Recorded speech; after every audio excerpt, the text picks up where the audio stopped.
The third thing is, can the sisters choose their own spouse, own husband by themselves?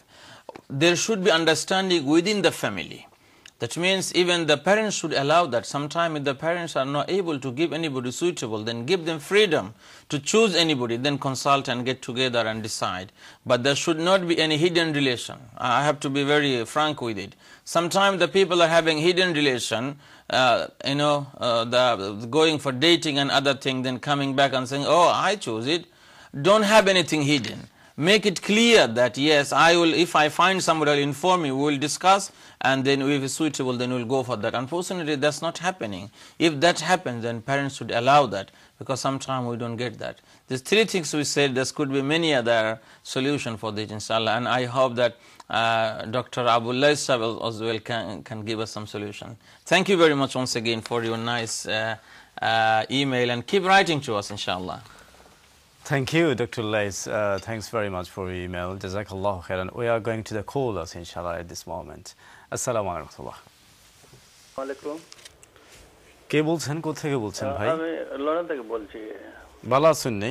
ভালো, আপনারা ভালো আছেন তো? জি আলহামদুলিল্লাহ। আমি একটা জিনিস জানতে চাই যে একটু ক্লিয়ার করি আর কি, একটা মিসআন্ডারস্ট্যান্ডিং হয়েছে।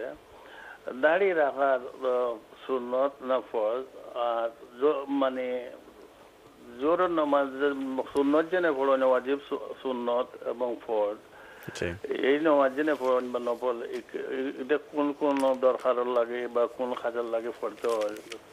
জোহরের নামাজের সুন্নত ফরজ এবং শেষে যে সুন্নত 2 রাকাত নফল 2 রাকাত, এগুলো ক্লিয়ার তা বুঝলে আর কি একটা আমরা ফ্যামিলির মধ্যে একটা আন্ডারস্ট্যান্ডিং হয় জিনিসটা বুঝতে চাইছি। আর দাড়ি রাখা সুন্নত না ফরজ? সুন্নত না ফরজ না ওয়াজিব নাকি? জি জি, যদি আমার ফোন রাখা পরে বলেন তো খুশি হব। জি, থ্যাংক ইউ। কোনো অসুবিধা নেই, আপনি ফোন রাখেন ইনশাআল্লাহ। প্রথম কোশ্চেন হলো দাড়ির ব্যাপারে, দাড়ি রাখা কি সুন্নত না ওয়াজিব নাকি ফরজ? প্রথমত হলো দাড়ি রাখার হুকুমটা হাদিসের মধ্যে এসেছে, কোরআন শরীফের মধ্যে আসে নাই। দ্বিতীয় কথা হলো রাসূলুল্লাহ সাল্লাল্লাহু আলাইহি ওয়াসাল্লাম কোন সময় দাড়ি শেভ করেন নাই, তিনি দাড়ি রেখেছেন। আল্লাহ রসুলের কোন সাহাবীও দাড়ি শেভ করেন নাই, দাড়ি তারা রেখেছেন। এই হিসেবে সারা দুনিয়ার উলামায়ে কেরাম একমত যে দাড়ি রাখা কমপক্ষে সুন্নাতে মুআক্কাদা, স্ট্রং সুন্নাহ। কমপক্ষে দাড়ি রাখাটা সুন্নাতে মুআক্কাদা, স্ট্রং সুন্নাহ। এবং কিছু কিছু উলামায়ে কেরামের মতামত হলো, যেমন শেখ বিন বাজ রাহমাতুল্লাহ আলাইহি সৌদি আরবের গ্র্যান্ড মুফতি ছিলেন, উনি সহ আরো কিছু কিছু উলামায়ে কেরাম বলেছেন দাড়ি রাখাটা ওয়াজিব আর দাড়ি শেভ করাটা হারাম। এই মতামত ওনারা দিয়েছেন। এই জন্য উলামায়ে কেরামের সম্মিলিত মত হলো দাড়ি অবশ্যই সুন্নাতে মুআক্কাদা, স্ট্রং সুন্নাহ, এমনকি ওয়াজিব হওয়ারও সম্ভাবনা আছে, যেমন ভাবে মতামত দিয়েছেন। কারণ রাসূলুল্লাহ সাল্লাল্লাহু আলাইহি ওয়াসাল্লাম বলেছেন যে তোমরা দাড়িকে লম্বা করো, গোঁফকে ছোট করো। এটা রাসূলুল্লাহ সাল্লাল্লাহু আলাইহি ওয়াসাল্লাম নিজেই বলেছেন। সেই হিসেবে এই হাদিসের দলিল অনুযায়ী কথা তারা বলেছেন। এখন প্রশ্ন হলো কি পরিমাণ দাড়ি রাখা হবে, এইটা নিয়ে উলামায়ে কেরামের মধ্যে মত পার্থক্য হয়েছে। এবং আল্লাহর রাসূল লম্বা দাড়ি রেখেছেন, এটা প্রমাণিত। আল্লাহ রাসূলের সাহাবীরা কেউ কেউ কোনো কোনো সময় হয়তো দাড়িকে একটু সুন্দর করার জন্য সাইজ করেছেন, অথবা আশেপাশে একটু কেটেছেন জিহাদে যাওয়ার আগে, হজে যাওয়ার আগে, এরকম কিছু কিছু নজির পাওয়া যায়। এই সব কিছু এক জায়গায় করে আমরা যেটা বলতে পারি সেটা হলো দাড়ি রাখাটা খুবই জরুরি, সুন্নতে মুআক্কাদা তো অবশ্যই, ওয়াজিব হওয়ার সম্ভাবনাটা বেশি, এবং লম্বা দাড়ি রাখাটাই হলো ভালো। এবং এরপরেও যদি কেউ খাটো করে দাড়ি রাখে, তাহলে যে পরিমাণ খাটো করছে এই পরিমাণ মর্যাদা তার কমতেছে, কিন্তু যে কিছু রাখে একেবারে যে শেভ করে তার চেয়ে সে ভালো। অসংখ্য ধন্যবাদ শেখ। এটা হলো মোটামুটি ভাবে আপনার কোশ্চেনের জবাব। আর জোহরের নামাজের আমরা মনে হয় পরে আনসার করতে হবে আমাদেরকে। না, আপনি করতে পারেন ইনশাআল্লাহ। আচ্ছা, তো জোহরের নামাজের যে প্রথমে সুন্নত পড়ি, এরপরে ফরজ পড়ি, এরপরে সুন্নত পড়ি, জোহরের নামাজের ব্যাপারে প্রথমে আমরা সাধারণত 4 রাকাত সুন্নত পড়ি। কোন কোন হাদিসে জোহরের আগে 2 রাকাত সুন্নতের কথাও আছে। এজন্য আমি যেটা বলে থাকি, সময় বেশি থাকলে অবশ্যই 4 রাকাত সুন্নত আমরা যেন জোহরের আগে পড়ি। যদি সময় একেবারে 5 মিনিট আছে, 4 রাকাত পড়া সম্ভব না, তাইলে কমপক্ষে 2 রাকাত আমরা পড়ি, এটাও হাদিসের মধ্যে আছে।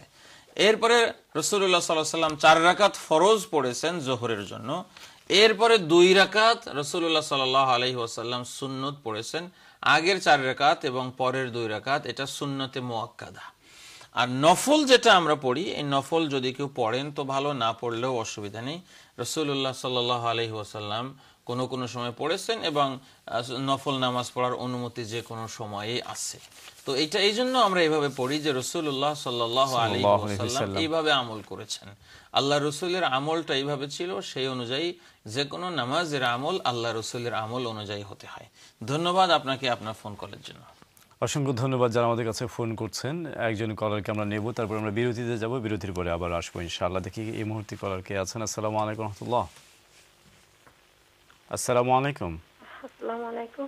কে বলছেন? জি বোন বলেন, আপনি ভালো আছেন? জি, আমার নামটা কইতাম। কোনো অসুবিধা নাই বোন। জি, আচ্ছা, আমি একটা কথা জানতাম চাইলাম। আমার এক কুটুম, আমার আত্মীয় একজন ভাই, তো তাই দেশে বিয়া করছিলা। একটু জোরে কইবানি বোন প্লিজ। বিয়া করছিলা তো বউরে তাইনোর বউরে সারি দিছিল আর কি, কাগজের মাধ্যমে দস্তখত ইস্তিফানামা দিলাইছিলা।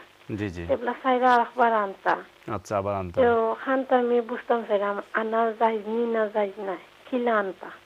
আচ্ছা, খিলা লেখছিল সাদা কাগজের মে লেখছিল না উকিল নোটিশ? 13 ইঞ্চির মাঝে। জি 13 ইঞ্চি। আচ্ছা, 13 ইঞ্চি কাগজের মাঝে লেখছিল। আচ্ছা, তাই তালাকনামা দিলাইছিলা? জি। আচ্ছা,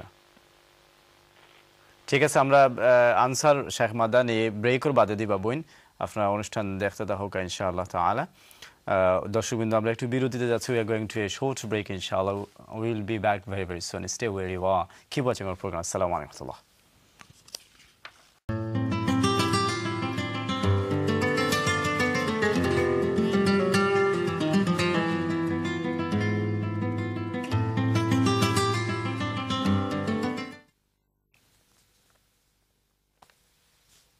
আসসালামু আলাইকুম রহমতুল্লাহ। আবারও ফিরে আইলাম আমরা ইসলাম এসেনশিয়ালস অনুষ্ঠানও।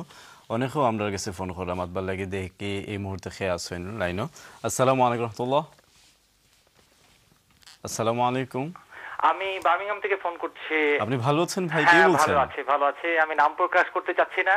আচ্ছা আচ্ছা, একটা প্রকাশ করেছেন এট লিস্ট বার্মিংহাম। আপনারা ভালো আছেন বার্মিংহামের সবাই? জি ইনশাআল্লাহ সবাই ভালো। আমাদের অনুষ্ঠান দেখেন সবাই? জি আচ্ছা, আলহামদুলিল্লাহ। আমার প্রশ্নটা হচ্ছে, আমরা ইদানিং বার্মিংহামের বাঙালি ভাইরা যেটা চেষ্টা করতেছে যে একটা শহীদ মিনার স্থাপন করার জন্য, কিন্তু ব্যক্তিগতভাবে আমি এটাকে স্বীকার করে নিতে পারছি না, যে আমার কাছে মনে হচ্ছে এটা শিরকের তুল্য। এই ব্যাপারে আপনারা একটু বলবেন। আর যারা এই কিটা মানে আমাদের শহীদদের ব্যাপারে মিনার করতে চাচ্ছে এবং যারা এটাতে পরিষ্কার মানে টাকা পয়সা দিয়ে সাহায্য করবে, তারা কি নেকির ভাগী হবে না গুনার ভাগী হবে, এই ব্যাপারে আমাদেরকে একটু আলোকিত করবেন। সুন্দর প্রশ্ন, ধন্যবাদ, অসংখ্য ধন্যবাদ। জি শেখ, আমরা বিরতিতে যাওয়ার আগে এক বোনের কোশ্চেন নিয়েছিলাম, আনসার করতে আমাদের বাকি ছিল। তিনি জানতে চেয়েছেন তার এক কুটুম, আমরা বার্মিংহামের এই ভাইয়ের প্রশ্নের উত্তরে আমরা আসছি একটু পরে। একটা কোশ্চেন বাকি ছিল বিরতির আগে, এটা আমরা সংক্ষেপে দিয়ে দিই। তার এক কুটুম আত্মীয় দেশে বিয়ে করছিলেন, পরে কাগজে লিখে তালাকনামা পাঠিয়ে দিয়েছিলেন, আবার আনতে চান। এটার উত্তর বোন এইভাবে দেওয়া সম্ভব না। তালাকনামায় উনি কি লিখেছিলেন, কিভাবে লিখেছিলেন, এটা স্ত্রীর কাছে পৌঁছেছিল কিনা ওই সময়ে, এবং এই কাগজটা কেউ কোনো একজন আলেমকে দেখাতে হবে এবং একজন আলেমের সাথে কথা বলতে হবে, অথবা সরাসরি ইসলামিক শরিয়া কাউন্সিলে যোগাযোগ করেও এটা আপনারা সমাধান করতে পারেন। এজন্য কাগজে কিভাবে কি লেখা হয়েছিল, এটা কোনো গ্রহণযোগ্য কাগজ কিনা নাকি এমনি সাদা কাগজে লিখে দেওয়া হয়েছে, এটা আগে জানতে হবে। না জেনে, যেহেতু তালাকের জটিল বিষয়, ব্যাপারে আসলে এভাবে কথা বলা যায় না। সেজন্য আপনার এই কুটুমকে বলবেন উনি যেন কোনো একজন আলেমের সাথে যোগাযোগ করেন, তার ওই কাগজের কপি তাকে দেখান এবং তার সঙ্গে পরামর্শ করে সিদ্ধান্ত নেন।